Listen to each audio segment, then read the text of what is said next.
Lectura del libro del profeta Isaías. Esto dice el Señor a Sebna, mayordomo de palacio: te echaré de tu puesto y te destituiré de tu cargo. Aquel mismo día llamaré a mi siervo a Eliacín, el hijo de Hilcías. Le vestiré tu túnica, le ceñiré tu banda y le traspasaré tus poderes. Será un padre para los habitantes de Jerusalén y para la casa de Judá. Pondré la llave de palacio de David sobre su hombro. Lo que él abra, nadie lo cerrará. Lo que él cierre, nadie lo abrirá. Lo fijaré como un clavo en muro firme y será un trono de gloria para la casa de su Padre. Palabra de Dios. Te alabamos, Señor.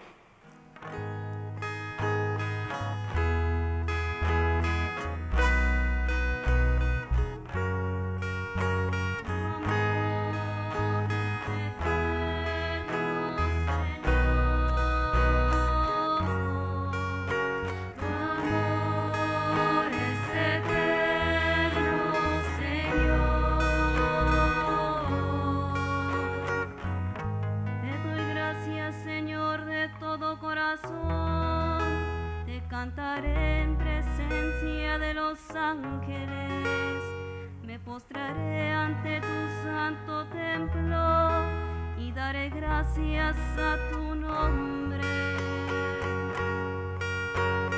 Amor es eterno, Señor. Daré gracias a tu nombre por tu amor y tu fidelidad, porque tu promesa ha superado tu renombre. Me respondiste cada vez que te invoqué y aumentaste la fuerza de mi alma. Amor es eterno, Señor. El Señor está en las alturas, pero se fija en el humilde y reconoce al orgulloso desde lejos. Tu amor es eterno, Señor.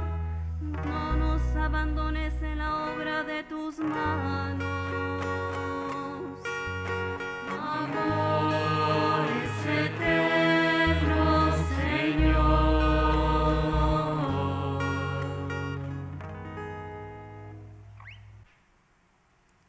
De la carta del apóstol San Pablo a los romanos. Qué inmensa y rica es la sabiduría y la ciencia de Dios. Qué impenetrables son sus designios e incomprensibles son sus caminos. ¿Quién ha conocido jamás el pensamiento del Señor o ha llegado a ser su consejero? ¿Quién ha podido darle algo primero para que Dios se lo tenga que pagar? En efecto, todo proviene de Dios, todo ha sido hecho por Él y todo está orientado hacia Él. A Él la gloria por los siglos de los siglos. Amén. Palabra de Dios. Te alabamos, Señor.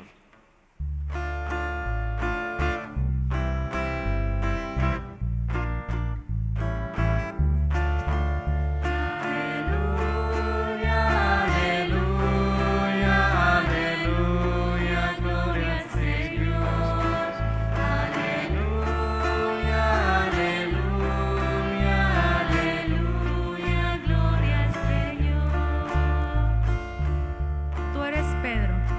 sobre esta piedra edificaré mi iglesia, que los poderes del infierno no podrán vencer. Aleluya, Aleluya, aleluya, gloria al Señor. Aleluya, aleluya, aleluya, gloria al Señor. El Señor esté con ustedes. Lectura del Santo Evangelio según San Mateo.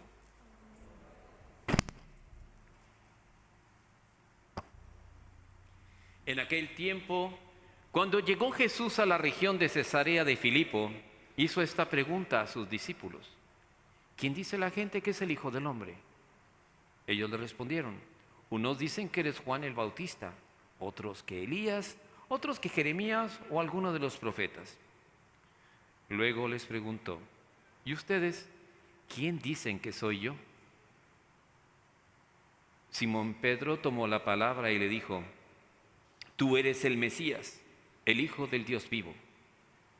Jesús le dijo entonces: dichoso tú, Simón, hijo de Juan, porque esto no te lo ha revelado ningún hombre, sino mi Padre que está en los cielos. Y yo te digo a ti que tú eres Pedro, y sobre esta piedra edificaré mi iglesia. Los poderes del infierno no prevalecerán contra ella. Yo te daré las llaves del reino de los cielos. Todo lo que ates en la tierra quedará atado en el cielo, y todo lo que desates en la tierra quedará desatado en el cielo. Y les ordenó a sus discípulos que no dijeran a nadie que Él era el Mesías. Palabra del Señor. Pueden sentarse. La lectura del profeta Isaías, 700 años antes de Cristo, nos declara una gracia que Dios concede a su pueblo. En el pueblo de Israel había tres personajes importantes. El primero era el rey. El rey había sido elegido de la dinastía de David, a quien se le habían dado promesas especiales. Y David fue ungido con el aceite de olivo por un profeta, por el profeta Samuel. Lo ungió como rey. De ahí viene la palabra ungido, de aceite. La unción es con aceite. Entonces lo ungió. Y hay una cosa interesante en el rey David. No recibió una, recibió tres unciones. La primera unción, cuando Dios se había rechazado al rey Saúl por su desobediencia, por su vida. Entonces Dios dijo: me arrepiento de haber puesto a Saúl como rey, y ahora quiero otro. Y escogió a David. Y esa primera unción la hizo el profeta el profeta Samuel la hace delante de los hermanos de David. Era el más pequeño de los hermanos y ahí lo unge. Posteriormente, después, cuando ya sube la fama de David, su tribu lo reconoce como líder y lo ungen. Dicen: ahora todos los familiares de tu padre, nosotros, tu tribu, la tribu de Judá, te reconoce, y lo ungen de nuevo. Después, cuando ya la fama de David llega en su mayor esplendor, las 12 tribus se reúnen en Jerusalén y ungen a David como rey de todo Israel. 3 unciones, pero todo el pueblo reconoce. La otra unción es el profeta. Un profeta recibía la comunicación del Espíritu de Dios, que le traía mensajes. Y también recibía una unción de aceite. Y así los profetas llaman uno a otro. Cuando lo llama, el Señor decía: escógeme a este para que sea tu discípulo, porque lo voy a usar cuando tú ya no estés. Tú tienes que dejar a otros profetas. Y entonces lo ungía también para ser profeta. Y la otra unción eran los que pertenecían al sacerdocio de Aarón. Moisés había declarado que los descendientes de Aarón, ¿verdad?, tenían que continuar el sacerdocio familiar y por lo tanto se les ungía con un aceite para ser sacerdotes y todo. Entonces hablamos de 3 tipos de unciones en el Antiguo Testamento. Muy bien, hasta ahí vamos bien. Entonces, si el profeta Isaías había sido ungido, quiere decir que el Espíritu de Dios hablaba a través de él. Y aquí sucede algo interesante. Este hombre llamado Sebna, que había sido mayordomo de palacio, un mayordomo era una persona que estaba encargada de los asuntos más importantes del rey. Era el mayor de todos, mayordomo, el llamado mayor después del rey. Esa persona gozaba de la confianza total del rey, que era el ungido también. Pero resulta que este tal Sebna se había aliado con cosas que no estaban de acuerdo con la ley del rey y se oponía continuamente al profeta Isaías, hasta que llega la palabra de Dios y le dice: vete al palacio del rey y dirás esto. Y llega el profeta Isaías delante de Sebna y le dice: te echaré de tu puesto y te destituiré de tu cargo. ¡Sopas! El mayordomo se asusta, pero cuando llega a oídos del rey las palabras emitidas por el profeta Isaías, inmediatamente el rey dice: ¿es el ungido también de Dios? Tengo que respetar sus palabras. Va fuera. Ese mayordomo pierde la confianza del rey y es echado fuera. Y la palabra profética dice todavía: aquel mismo día llamaré a mi siervo Eliasim, el hijo del Hilcías. Le vestiré tu túnica, le ceñiré tu banda y le traspasaré tus poderes. Ahora este será un padre para los habitantes de Jerusalén y para la casa de Judá. Pondré la llave del palacio de David sobre su hombro. Lo que él abra, nadie lo podrá cerrar, y lo que él cierre, nadie lo podrá abrir. Lo fijaré como un clavo en un muro firme, y será un trono de gloria para la casa de su padre. ¿Qué quiere decir todo esto? Todo es un significado.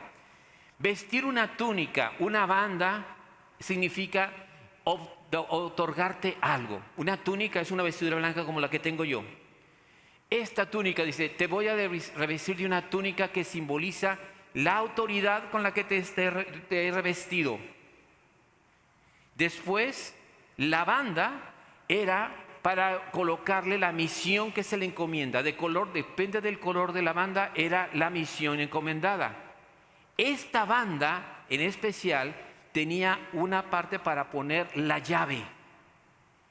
Entonces, al mayordomo se le daba la vestimenta, se le ponía esta banda y se le entregaba la llave. Le ponían la llave en el hombro y después la guardaba él. La tenía todo el día con él. Este mayordomo podía abrir los tesoros del palacio, podía abrir las alacenas del palacio, podría abrir las puertas del palacio y las puertas del rey. Él tenía la autoridad para ver quién podía ver y quién no podía ver al rey. ¿Pueden imaginar esa autoridad que tenía? Entonces aquí dice, ¿verdad?, que este hombre, que es de acuerdo a la voluntad de Dios, o sea, a Eliasim, el hijo del Hilcías, será un papá para los habitantes de Jerusalén. O sea, va a ser bondadoso, amoroso, atento para las necesidades de los pobres y podrá abrir y cerrar puertas para ayudar al pueblo de Dios. Cuando dice fijo en un clavo, estamos hablando de unos clavos, no crean los clavitos que tenemos en estas casitas que aquí en Estados Unidos me dan risa, parecen casitas de muñecas. Yo llego a mi cuarto y lo toco así. Y en cambio llego a México a mis casas y casas de concreto, esas casas así, hechas por hombres. Porque aquí se oye todo, aquí sí las paredes oyen. Entonces, aquí nos encontramos un clavo puesto con poder, que hasta el día de hoy vamos a las ruinas de esas construcciones y todavía están ahí los clavos puestos, porque los hacían las casas con fuerza, que hasta el día de hoy han sobrevivido a los que las hicieron. Y será un trono de gloria. ¿Qué simboliza todo esto? Bueno, esto Jesucristo lo toma para ponerlo en su evangelio. El evangelio nos menciona a Jesús con sus discípulos en la región de Cesarea de Filipo. Padre, ¿dónde queda Cesarea de Filipo? Bueno, pues dándome un viajecito por allá, fui por aquel rumbo. Está hacia el norte de Israel. Es una región, curiosamente, que no era habitada por judíos, por israelitas. Era más bien un lugar de bosques, pero a lo que pertenecían más los paganos, o sea, los que no eran judíos. ¿Por qué Jesús fue allá? Bueno, les voy a decir por qué. Jesús predicaba, enseñaba, formaba a la gente, hacía milagros, atendía al pueblo de Dios, pero como un verdadero hombre, se cansaba y le decía a los muchachos, vámonos para el norte, allá vamos a descansar. Ahí no había judíos que lo estuvieran buscando, los paganos casi ni sabían de Jesús en aquella zona. Entonces era un lugar para descansar. Jesús se va con sus discípulos a descansar por esa zona. Aquí nadie me conoce, los paganos adoran a sus dioses y no saben de mí. Y aprovecha Jesús, ya que están ahí descansando, Jesús les hace una pregunta. Oye, ¿qué dice la gente del Hijo del Hombre? ¿Qué piensan de mí la gente? Imagínense a los discípulos sentados, los discípulos ahí sentados comiéndose sus comiditas, y empiezan a decirle a Jesús, bueno, pues unos dicen que eres Juan el Bautista, otros piensan que eres Elías, otro que Jeremías, o alguno de los profetas. ¿Por qué? Bueno, pensaban que era Juan el Bautista, porque acuérdense que Jesús y Juan el Bautista eran parientes, se parecían. Entonces algunos, incluso el que lo había mandado más, dicen, no, es que resucitó, no, es que ese Jesús es Juan el Bautista, y resucitó de entre los muertos y me va a juzgar. Por eso la gente, es Juan el Bautista. Otros pensaban que era Elías. ¿Por qué Elías? Porque Elías no había muerto. Acuérdense que Elías fue tomado en un carro de fuego y decían las profecías que Elías regresaría al final de los tiempos. Entonces pensaban que Jesús era Elías. Jeremías. En el libro de los Macabeos hay una carta de Jeremías donde habla sobre dónde está el arca de la alianza escondida en el monte Nebo, y dice, al final de los tiempos, el arca de la alianza será encontrada y será la venida del Salvador. Entonces, es Jeremías que viene a anunciar la venida del Salvador. U otros profetas. Muy bien. Y luego Jesús los confronta a ellos. Y ustedes, mis discípulos, ¿quién dicen que soy yo? ¿Tú quién dices que soy yo? Imagínense, los que estaban comiendo se les atragantó la torta. Se quedaron calladitos. Tenían miedo de decir qué pensaban. Pero siempre hay un atolondrado, ¿no? ¿Y quién era el más hablador de todos? Simón Pedro. Imagínense cuando Jesús preguntó, todos así. Y Pedro dice, tomó la palabra, dice ahí. Pedro tomó la palabra. ¿Qué quiere decir? Yo. Y Jesús, sí, ¿qué dices tú, Pedro? ¿Qué dices tú, Simón? Luego dice, Simón Pedro tomó la palabra y dijo, tú eres el Mesías, eres el Hijo del Dios vivo. Los demás apóstoles se quedaron callados. Para nosotros decir, sí, Jesús, tú eres el Mesías, tú eres el Hijo del Dios vivo, es re fácil. Porque estamos evangelizados, porque somos cristianos católicos, porque nos lo han enseñado, lo hemos aprendido y hasta lo confesamos.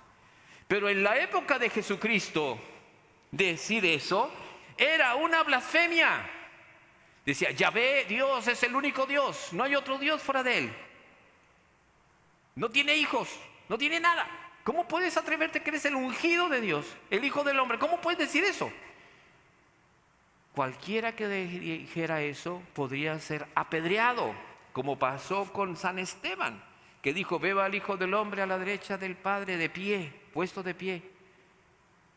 Imagínense, pues, lo mataron. Entonces, Jesús lo dice, Pedro lo dice, Simón lo dice.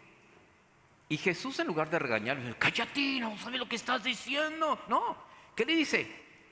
Jesús le dijo entonces, dichoso tú, Simón, hijo de Juan, porque esto no te lo ha revelado ningún hombre, sino mi Padre que está en el cielo. Te dio la luz para que hicieras esa confesión. Imagínense, el momento más apoteótico, o sea, más elevado para Pedro. ¡Wow! Dios Padre me iluminó para decir esa gran verdad. Y aquí es donde viene la promesa maravillosa. Y yo te digo, o sea, Jesús le dice, y yo te digo que tú eres Pedro. Primera pregunta, ¿así se llamaba él? ¿Quién le puso ese nombre? A ver, ¿qué tanto saben de Biblia, catoliquitos? Él se llamaba Simón. Todos lo conocían como Simón el pescador, Simón el que andaba en el río, Simón el que andaba en el lago. Pedro vino porque Jesús así se lo puso. Dice, y viéndolo Jesús le dijo, ya no te llamarás Simón, sino Pedro. Yo me imagino que Simón se quedó, adiós, ¿por qué me pone Pedro?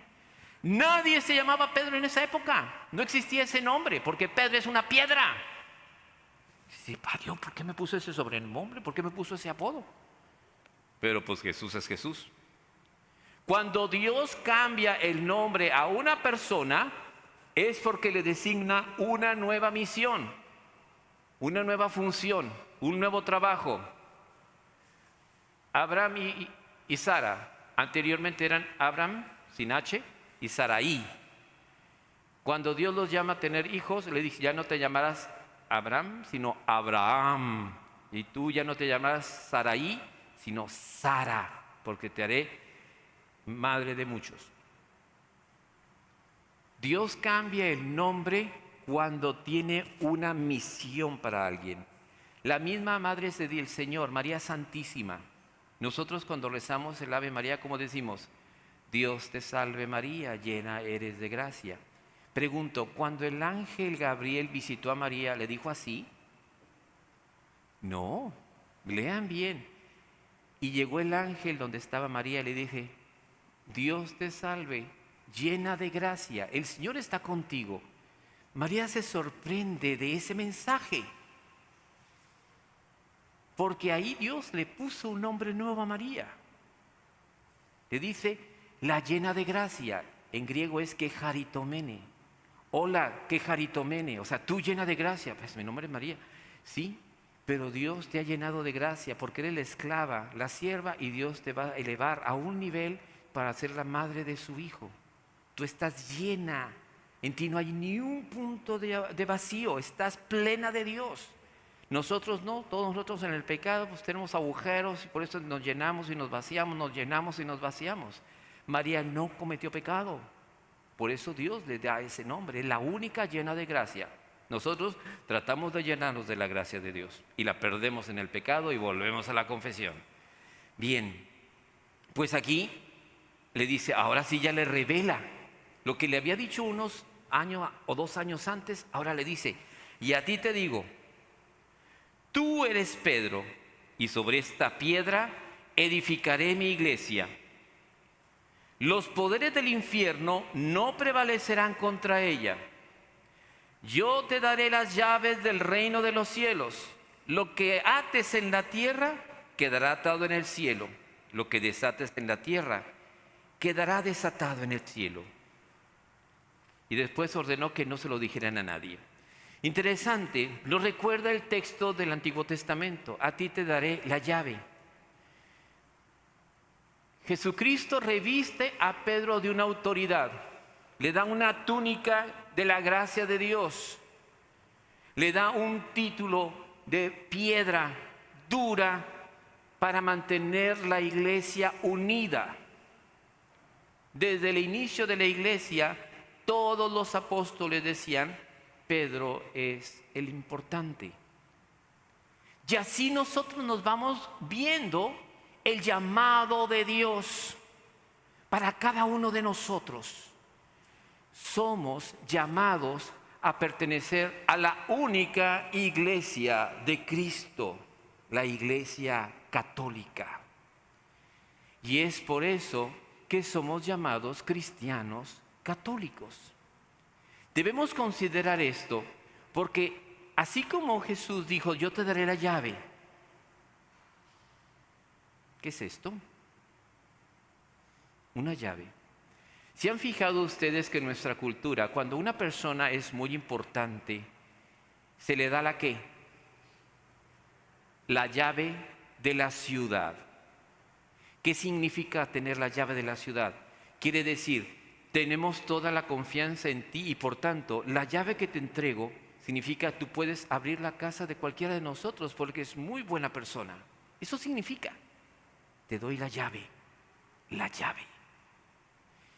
Cuando tú creces, a mí me tocó cuando llegué en mi etapa de la adolescencia a la juventud, mis papás me dijeron un día, mijo, ya llegaste a los 20 años, te damos la llave de la casa para que vayas y regreses y abras y entres. Darte la llave quiere decir tus papás están confiando en ti. Ya llegaste a la madurez, toma la llave. ¿Qué pasaba si abusabas y llegabas a las 3 de la mañana? Estoy hablando en los años 70s, 80s. Ahorita la gente llega a las 3 porque no sé. Y llegaba hasta que un día, por haber abusado de la confianza, que me dijeron mis padres, entréganos la llave. ¿Por qué? Todavía preguntas por qué. Estabas llegando tarde, tus hermanos se dieron cuenta. Eso es un abuso. Nosotros tenemos la llave porque ibas a respetarnos. Fue muy doloroso, tuve que entregarla, pero después con arrepentimiento la volví a pedir. Me dijeron, ok, aquí está, pero ya sabes, mientras vivas en esta casa, tienes la llave, pero te sujetas a las normas de la casa. Es lo mismo con el Papa. Pedro es el primer Papa. A él solamente se le entregó la llave. A ninguno de los demás apóstoles se les dio llave. Solamente a Pedro. Ni Mateo, ni Juan, que era el discípulo amado, recibió llave. A todos se les dio el poder de atar y de desatar. Cuando tú te acercas a la confesión, Padre, me confiesa, ¿sí? Escucho. En ese momento, ¿ya estás arrepentido de tus pecados? Sí. Y yo digo, yo te absuelvo de tus pecados en nombre del Padre y del Hijo y del Espíritu Santo. Ese es el poder que se me ha otorgado para atar y para desatar. Ato las fuerzas del enemigo para que ya no tenga poder sobre ti y te desato para que puedas volver libre a la relación con Dios. Es una autoridad de la que yo soy responsable. Dios no me dio una llave, me dio un poder. En cambio, a Pedro le dio la llave del reino. O sea, el principio del reino es la iglesia. Y a la iglesia le otorgó poderes inimaginables. Solamente Pedro. Pedro mantiene la unidad de la iglesia católica. Pedro mantiene a los obispos unidos a la cabeza que es Jesucristo. Es cabeza visible, pero Jesucristo es la cabeza invisible, para que haya orden. Por eso nosotros en el credo decimos, creo en la iglesia que es una, santa, católica y apostólica. Vamos a ver a otros que se llaman cristianos. Me da risa a veces cuando viene una persona y me dice, ay padre, es que estoy muy preocupado porque un familiar mío se hizo cristiano. Y le digo yo, ¿y que tú eres budista o maometana o eres judía o eres pagana o qué? Ay no, padre, pues es que tú eres cristiana. ¿A quién sigues? A Jesucristo. Eres cristiana católica. La iglesia católica es una sola. Y si estás en Rusia y hay católicos romanos, la misa será en ruso, pero es las mismas lecturas que tenemos aquí. Si tú vas a Sudamérica y estás en Perú o estás en Brasil o estás en Argentina, la misa es la misma que la que estamos haciendo aquí. Y las mismas lecturas y la misma profesión de fe. Estás en tu casa. Si vas a China y vas a una iglesia católica, aunque estén escondidos ahí y estén orando en chino, rezan el Padre Nuestro, el Ave María, rezan el Rosario. Son católicos. En donde quiera tienes hermanos y hermanas. Y todos estamos unidos con el Papa, a Cristo. Veo una iglesia evangélica, muy bonito, cantan bonito, predican bonito. Pero hay algo muy interesante. Se llaman luteranos, calvinistas, evangelistas, adventistas, pentecostales, testigos de Jehová, mormones, menonitas, swinglistas. ¿Quiénes son? La iglesia de Calvino, de Lutero, de Zwinglio, de Menón, de los mormones. wesleyanos, los seguidores de John Wesley, son sectas, grupos cristianos que leen la Biblia, son cristianos. Pero ellos jamás podrán decir somos una sola iglesia. Van a decir somos un montón de iglesias. Y si la iglesia es la esposa de Cristo, si la iglesia es la novia del Cordero, ¿quiere decir que Jesús tiene un harem? ¿Sí o no? Claro que no. Jesús tiene una sola mujer, que es la iglesia. Un solo cuerpo, una sola iglesia. Por tanto, todos los que proclaman, ¿por qué no hay unidad? Porque no tienen la llave que Jesucristo le entregó a Pedro. Eso es lo que hace la diferencia. Y por eso nosotros nos preciamos de ser hijos de Dios en la Iglesia Católica. ¿Te acuerdas lo que te dije al principio de la unción? Bueno, en el Antiguo Testamento había un rey ungido, un profeta ungido y un sacerdote ungido. En el Nuevo Testamento Jesucristo recibió las tres unciones. Cristo es el ungido del Padre. Es sacerdote, profeta y rey. Pero no solamente eso. Tú y yo también estamos ungidos para ser sacerdotes, profetas y reyes. Tú y yo tenemos esa unción. Ay, Padre, todos la tienen. No, viejito. Eso de que la gente dice, todos somos hijos de Dios. ¡Mentira! Es una mentira. Solamente se es hijo de Dios a través de Jesucristo, el Hijo eterno del Padre. Pero Padre, los judíos, los musulmanes, los chinitos, ¿qué va a pasar con ellos? Dios los ama. Pero si no han recibido la señal del bautismo, si no han aceptado al Hijo del Hombre, a Jesús, no son hijos de Dios. Dios los llama a la salvación, pero mientras no reciban, no son hijos.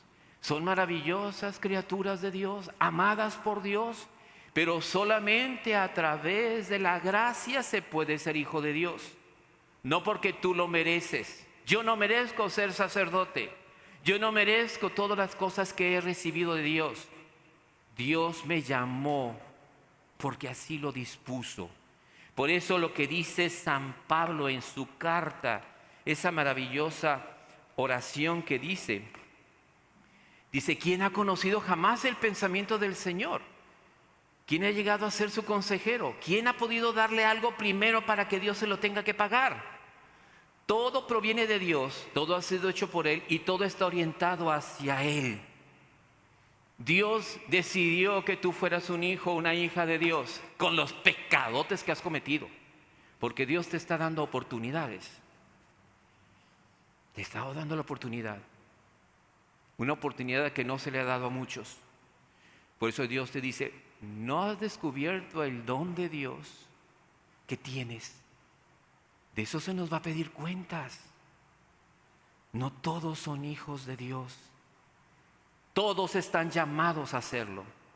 Pero ustedes, como yo, somos hijos por la gracia de los sacramentos. Eres hijo por el bautismo y recibiste la unción del crisma. Eres hijo porque recibiste en la confirmación la unción de nuevo del crisma. Y yo lo recibí otra porque cuando fui ordenado sacerdote la recibí en mis manos, ese crisma, porque me dice, tú estás sellado, tienes un carácter para ser sacerdote y alimentar a este pueblo y hablarles la verdad. Qué maravilloso es lo que ha hecho Dios en nosotros. Es un privilegio. Entonces no crean que todos son hijos. Y ahorita en este momento todo el mundo quiere, todo, no es cierto. Ya me he peleado con varias personas y se los he demostrado con las escrituras y la teología y se quedan callados. Es que usted no quiere a ellos. No que no los quiera. No es que yo los quiera o no los quiera. Mi trabajo es orar para que ellos acepten el mensaje de Salvador, el Mesías. Hoy precisamente, antes de que se fuera la luz, estaba checando unas cosas de internet y de repente salió algo del pueblo judío. Yo, estos judíos. Y de repente veo a un rabino y hablando de Jesús, yo dije, ¿cómo? ¿Y este qué? Y me puse atención y dice, yo rabino judío, de tradición de la Torá, de las servidores, he descubierto que Jesús es el Hijo de Dios, es el Mesías esperado. Y me he convertido, sin dejar mis tradiciones judías, mis prácticas de oración, pero ahora soy un verdadero y auténtico judío porque Jesús me ha dado su salvación. Y yo, ¿qué es esto? Y empiezo a ver hombres y mujeres jóvenes compartiendo, judíos, nacidos judíos, en su tradición judía, el pueblo verdadero de Dios en el Antiguo Testamento, confesando a Jesús como su Mesías. Pero como nosotros hacemos, confesando a Jesús que es nuestro Mesías. ¿Qué significa eso? Que Dios está abriendo las puertas al pueblo antiguo para que reciba la salvación. Y esto no debe ser motivo. ¡Ay, ¿por qué? Gloria a Dios. Que un budista se convierta a Cristo, gloria a Dios. Que un musulmán se convierta a Cristo, gloria a Dios. Eso es nuestro deseo, porque se convierten en hijos de Dios. Y esa es la oración. Si tú no puedes ir a esos lugares, alcánzalos con tu oración, con tus sacrificios, con tus ayunos, con tus oraciones, Señor, por ese pueblo musulmán, por esos judíos, por esos musulmanes, por esos ateos, Señor, ten misericordia, sálvalos. Y el Señor lo va a hacer por tu oración. Y muchos entrarán y tal vez te buscarán. Muchas gracias, yo no te conozco, pero Dios me dijo que cuando tú rezaste en aquella ocasión, Dios me dio la gracia de ser hijo de Dios. Esa es la maravilla de ser cristianos católicos. Tenemos el poder de la oración. O como quien dice, Dios nos ha dicho también a nosotros los cristianos laicos, tienes una llavecita que se llama oración. Si tú abres con esa puerta de oración, yo voy a bendecir a esa gente. Y tú también puedes cerrar cuando el demonio trate de atacar a tu familia. En el nombre de Jesús, cierro las puertas que el enemigo no venga a atacarme por el poder de la sangre de Jesús. Y se cierra y nadie puede abrir. ¿Se dan cuenta del poder que se nos ha dado? Lo hemos obtenido por la gracia de Jesucristo. Entonces, gocémonos de este llamado de Dios. En el nombre del Padre, del Hijo y del Espíritu Santo. Amén. Nos ponemos de pie.